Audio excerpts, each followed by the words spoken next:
Mana alhamdulillah hozir qancha xayrli ishlar bo'lyapti. Respublikada masjidlar qurilyapti.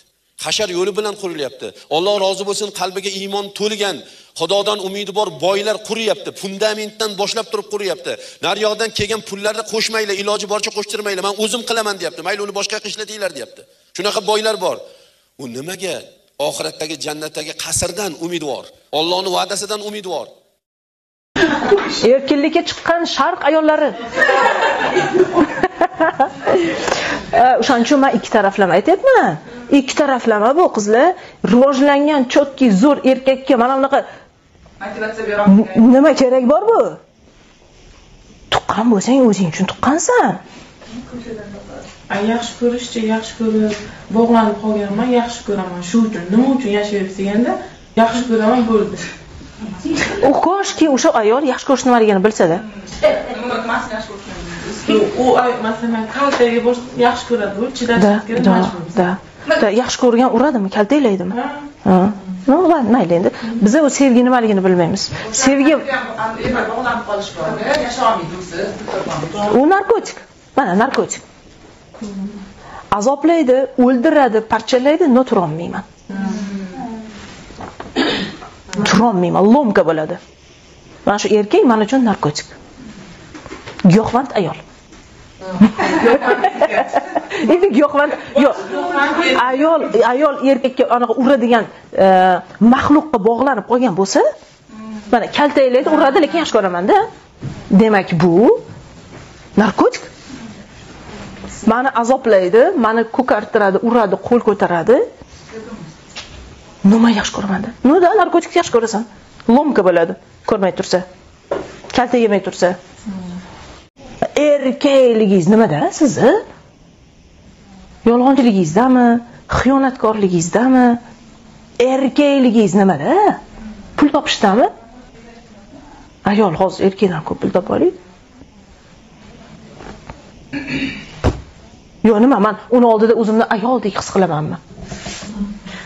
U bo'lmasa ham ayoldek his qilaveraman o'zimni. O'zgarib qolmaydi hech qatim. Yo, sog'liq uchun kerakmi? Yo'q, kasal qilgan odam kim? Rak qilgan kim? Ming'ir, mana bu ayol nima kerak? O'ziga qaramaydi. Xuddi 4 ta tug'ib qo'ygan bo'lsa, medalda unda. O'qimaydi, muomala qilishni o'rganmaydi, dit yo'q, kalla yo'q, erkaklar rivojlanib ketgan, dunyo ko'rgan, chet elga boradi, o'qiydi, treninglarga boradi. Ayol rivojlanmaydi, 4 ta tug'ib qo'ygan bo'ldi. Xuddiki uni tug'ib qo'ygani hamma medallarni shu bajarib qo'yganlar, qo'yiladi. Nima erkak kishi o'z ustida ishlagan, rivojlangan erkak kishi nima bunga chidash kerak? Nimaga?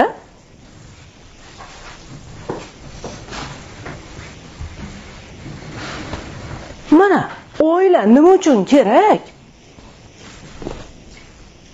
Ikkita inson bir-birini qiynab, ezib, majbur qilib, sen menga majbursan, sen meni qil. Har kuni talab, pretenziya, da'vo. Yashashni qiyinlashtirib, bolalarni ezib. Nima kerak? Bor desa yo'q, kiy desa yo'q, hamma narsaga yo'q. Tijoratchi tijoratini qilsin. Ayol o'rnida tursin. Ayol o'rnida tursin. Islom ummatining eng nozik masalasi ayol. Ayolsiz hayot, ya'ni parokanda bo'ladi.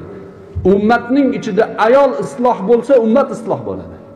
Ayol buzilsa, ummat buziladi. Nimaga kerak deyapti bittasi chiqib olib. Senga kerak emas. Lekin bizda ayollarimiz eri uchun jonini fido qiladi. Butun dunyoni bugun aylanyapti odamlar. Butun dunyoda ayollarning o'sha feminizm tushunchalari, ya'ni isyon qilishlik tushunchalari g'olib bo'lib ketib, davlatlar, jamiyatlar ularni himoya qilib, erni bir tiyinga olmaydi. Bir tiyinga. Og'riqli nuqta, lekin bir tomoni havas qilsa bo'ladi. O'zbek millatining ayollarini havas qilyapti boshqa millatlar. Sizlarda ajoyib ekan deyapti. Turib sabr qiladi bizning ayollarimiz. Menga alohida qilib berasan, undoq qilaman, qaynataga xizmat qilmayman demaydi.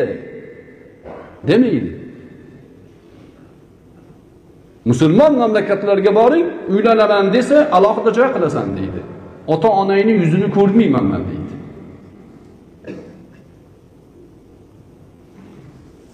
Ana shu narsalar ham birodarlar eng nozik masalalar.